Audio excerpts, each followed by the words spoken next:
So, Mr. Fikema.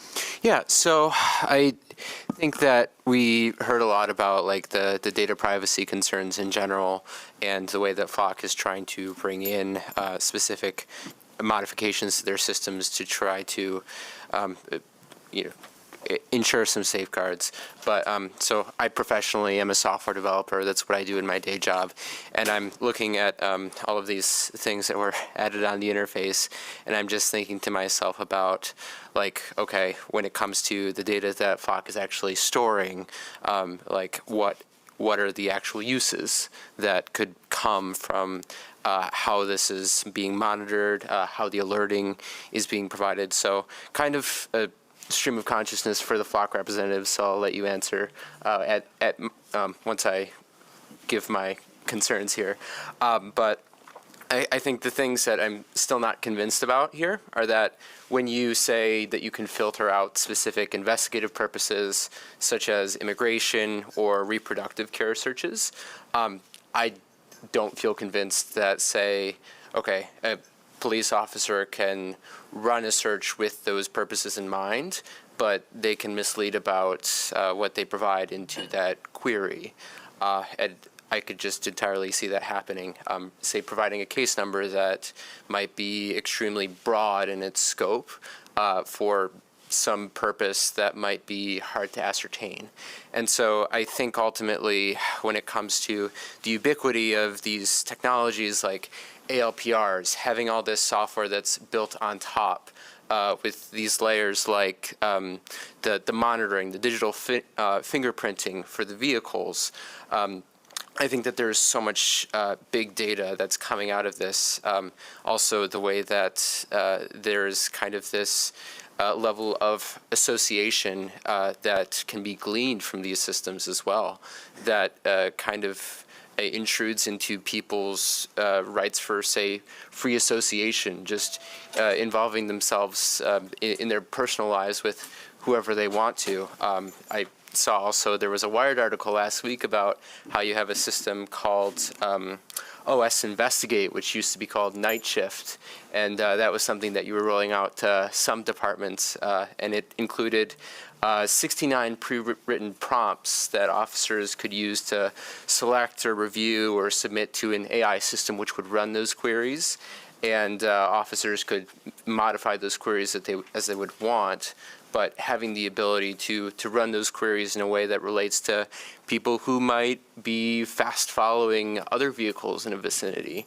I think that being able to have all that information, this is like a lot of other things in which big data and agentic-based AI, in my view, is intruding into the way that the institutions that we have are being able to, say, regulate everything that public agencies are able to do. And so, I mean, ultimately, this is a big Fourth Amendment concern to me. I think that with all this technology that we have, I prefer that we rely on human judgment and the use of judges, magistrates to be making decisions about, okay, what is the actual information that we can be providing, and are these legitimate law enforcement purposes? I don't want these AI systems or like minimally guardrailed systems to be making these assertions about what's in scope or what's not. So that's my stream of consciousness as someone who's very software-minded, so I'll let you give a response. No, I appreciate that, and I'll just start by saying I am not a cybersecurity expert, so I'm sure you could run laps on me on that, but we do have an entire cybersecurity team in addition to third-party audits and validators that are obsessed with that every single day. So they are that team. So I would say a couple things. Is abuse possible? Yes. And I think that, if you ever had a software or tech provider that stood here and told you their system was perfect and nothing could ever go wrong, do not hire them. Do not go into contract with them, right? So, but what's important is, what guardrails and precautions are put in place to deter it and to identify it. So, for example, around the question of misuse, if an officer went in there and put in information that was different from the intent of the investigation, that is, misuse, if not criminal. And so that is misuse as if they misused any other database, any other system that they have with or without our technology. If an officer goes in and lies intentionally about the reason that they're accessing a law enforcement database, again, depending on the jurisdiction, that is misuse up to illegal. And so has that happened? Yes. I will say that it is if out of 6,000 agencies that utilize the system across the country, it is a tiny fraction. Each and every one of them is completely unacceptable, but I would just call out the fact that we know about those cases because that audit and audit assistance caught it. And I think from a law enforcement tool, having those built in, that auditing and that accountability is really important. Will it catch, unfortunately, some wrongdoing? Yes. Again, that's a tiny fraction of the overall daily use of the system.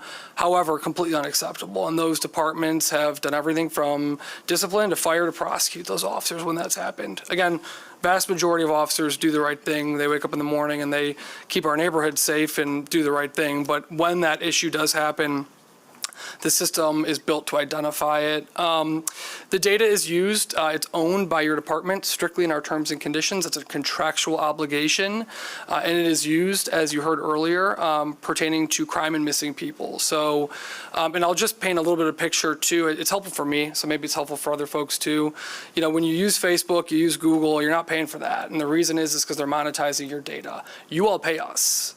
You pay us every year to utilize our system, to rent our cameras, to utilize all of that. And so in exchange for being paid, you own and control your data. So there's a different model there where a free model, yes, they're monetizing your data.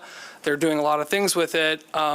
We charge you up front, you pay us. And by paying into the system, by renting the system on an annual basis, you are then contractually the owner and controller of that data. So I think that's a really important differentiation. And for me, it's helpful to kind of think about the different models out there. I'm trying to think of, so you talked about Flock OS, that it's in beta, it has not come out yet. Investigative OS. Yeah, thank you. It's in beta, hasn't come out yet. What I do know about it though is that you all don't have it. It's something that you would have to opt into and buy. It is another part of, just like drones or live cameras or something of that nature, it doesn't just get turned on. You don't just get it. It takes a lot of engineering. And what that does, again, it's not live yet, but from my understanding, is it aggregates the existing information on law enforcement databases and publicly available information for efficiency as like a 30,000 foot view.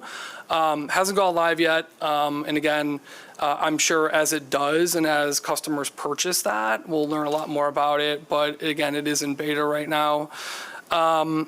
I'm sorry, let me know what I'm missing. No, it was a really the thoughtful. filtering for the purpose. Oh, yeah. Well, actually, you did kind of speak to that. And the filtering, I think it's an important thing to, when you put in a filter, and again, I'm not a cybersecurity expert, so forgive me here, but when you put in a filter in, it's not just if I put in the search as well, any other information they put in. So let's say I put in something else, but in the body of the search, I put in something around immigration. It detects that too.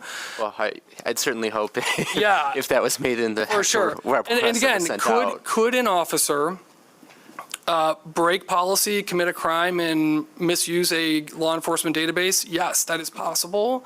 Right. Again, importantly, the systems are built in place to try to really identify that. And then, of course, you guys already have surveillance policies on things in mind. But if that did happen, there would be a discipline process for that.